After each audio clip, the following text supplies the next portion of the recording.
नमस्कार दोस्तों, मैं हूँ रिचा सिन्हा और मेरे चैनल पर आप सभी का बहुत बहुत स्वागत है।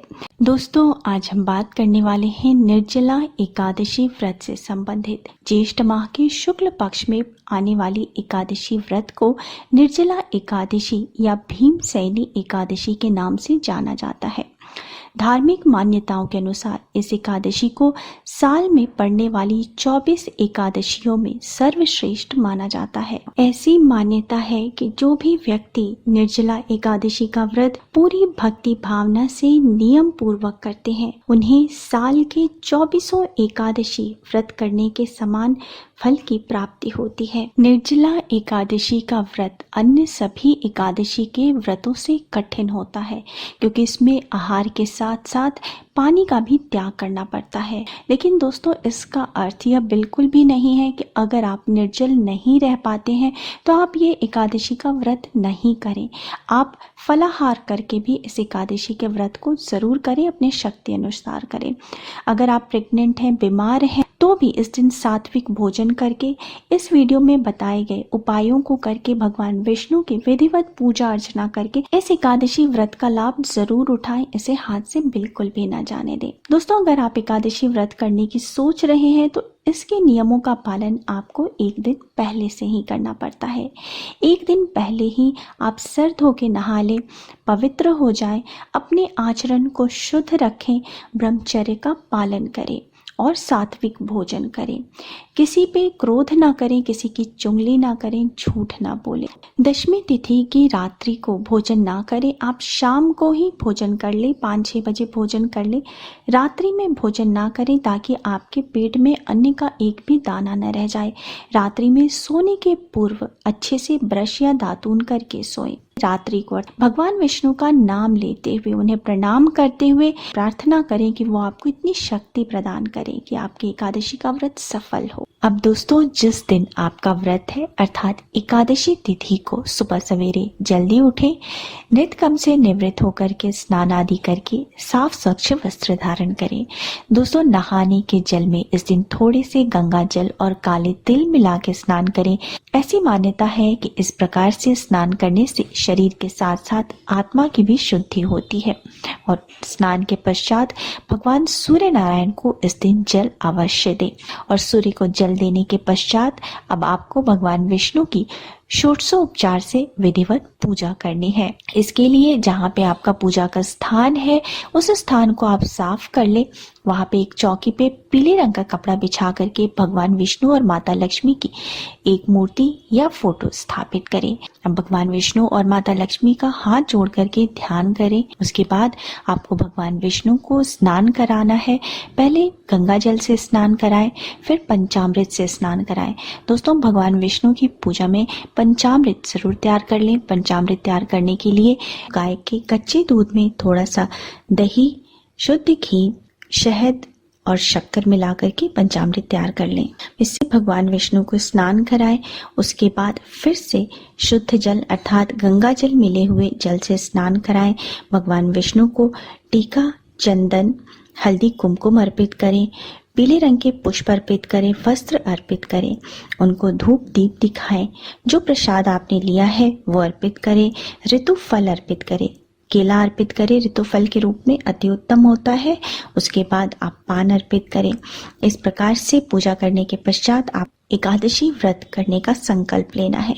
हाथ में थोड़े से पुष्प, गंगा जल, 1 रुपए का सिक्का, दुर्वा लेकर के एकादशी व्रत करने का संकल्प लें। साथ ही आप भगवान विष्णु की पूजा में तुलसी दल का प्रयोग जरूर करें।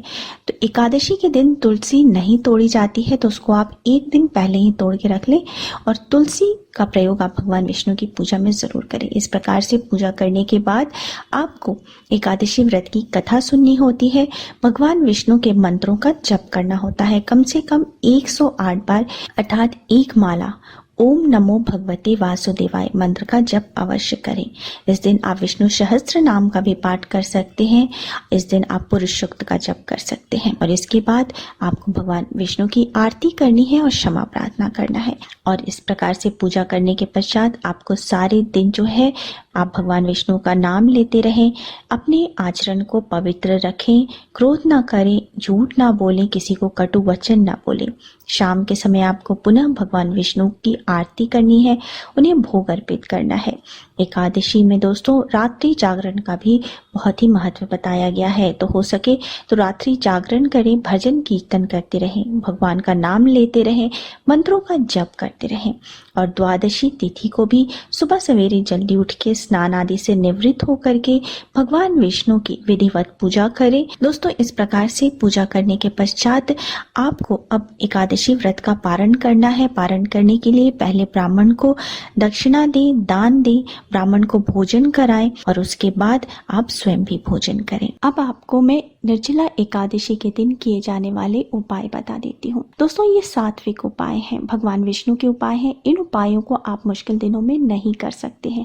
इन उपायों को पूर्ण रूप से पवित्र होकर के स्नान करके साफ स्वच्छ वस्त्र धारण करके ही करें।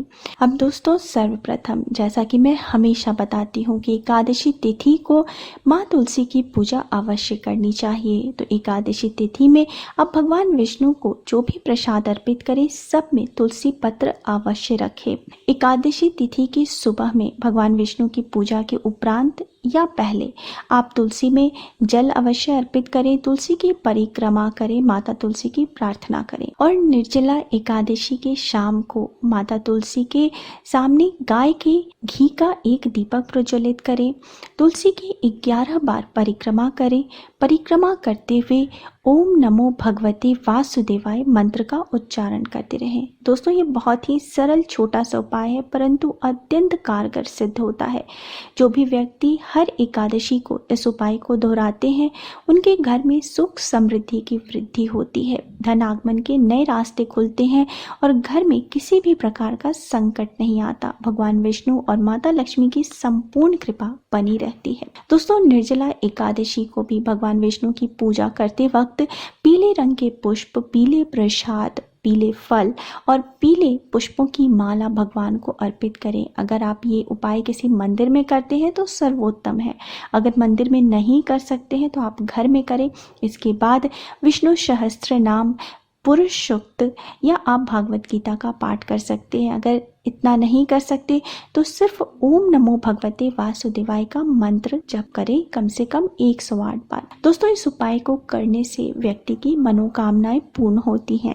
दोस्तों एकादशी तिथि के दिन किए गए दान का भी अत्यधिक महत्व बताया गया है। ऐसी मान्यता है कि एकादशी तिथि को दान करने से कई गुना ज्यादा फल की प्राप्ति होती है। तो दोस्तों एकादशी तिथि को अपनी सामर्थ्य अनुसार दक्षिणा अर्थात पैसों का, अनाज का, फल सब्जियों का, कपड़ों का दान अवश्य करें। निर्जला एकादशी का व्रत जीव जंतु और मनुष्यों के जीवन में जल की महत्ता को दर्शाता है।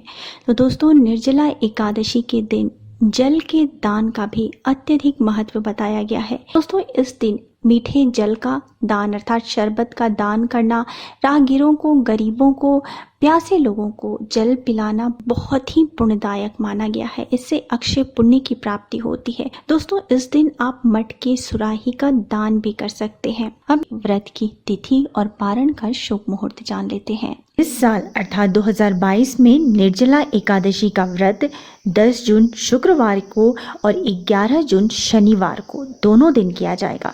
10 जून को निर्जला एकादशी का व्रत जितने भी गृहस्थ लोग हैं वो करेंगे। वहीं 11 जून को निर्जला एकादशी का व्रत जो है वैष्णव लोगों के द्वारा किया जाएगा। दोस्तों एकादशी तिथि प्रारंभ होगी 10 जून को सुबह के 7:25 से और रहेगी 11 जून के सुबह के 5:45 तक।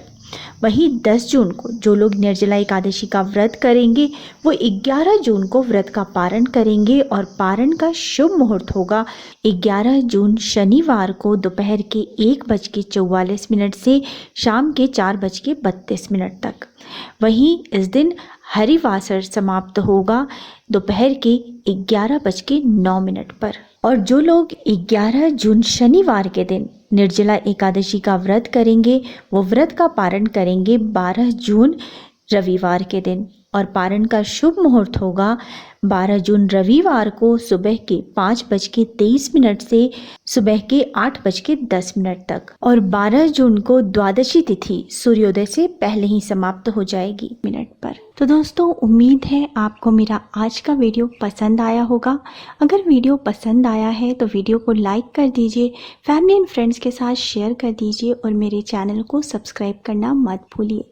अब मिलते हैं अगले वीडियो में, तब तक स्वस्थ रहिए, सुरक्षित रहिए और अपना बहुत बहुत ध्यान रखिए। जय माता दी।